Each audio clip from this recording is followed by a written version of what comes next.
านมานานแค่ไหนเราไม่เคยลืมเรื่องราวไม่เคยลืมเพื่อนสาวและเพื่อนชายยังคงคิดถึงเสมอแม้ว่าเราต้องห่างไกลพวกเธออยู่ที่ไหนจงได้ฟังอยู่ที่ไหนคือเพื่อนกันแม้ว่าวันเวลาเปลี่ยนบางคนไม่ได้เรียนก็ต้องทำงานเราก็เป็นอีกหนึ่งคนเคยพลาดพลั้งเรื่องวันวานอยู่แบบสนุกสนานไม่สนใจเรียนบอกเลยว่าการศึกษาไม่มีคำว่าสายกลับมาเริ่มใหม่ได้อีกครั้งเพื่อนมอต้นและมอปลายคิดถึงเธอเสมอ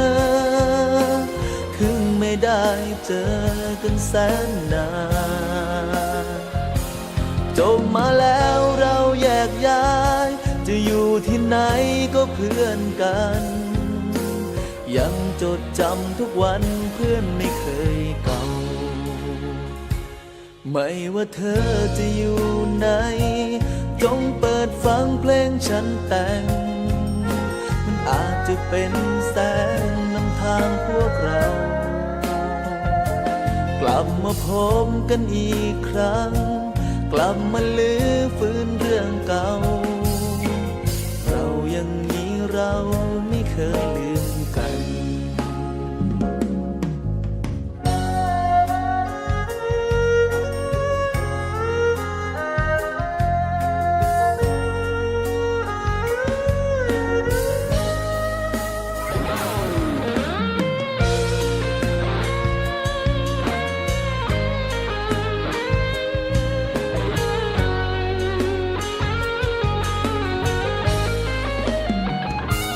เพื่อนมอต้นและมอปลายคิดถึงเธอเสมอถึงไม่ได้เจอกันแสนนานจบมาแล้วเราแยกย้ายจะอยู่ที่ไหนก็เพื่อนกันยังจดจำทุกวันเพื่อนไม่เคยเก่าไม่ว่าเธอจะอยู่ไหน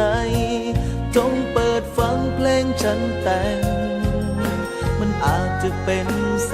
งนำทางพวกเรากลับมาพบกันอีกครั้งกลับมาลื้อฟื้นเรื่องเก่าเรายังมีเราไม่เคยลืมกันเพื่อนมอต้นและมอปลายคิดถึงเธอเสมอ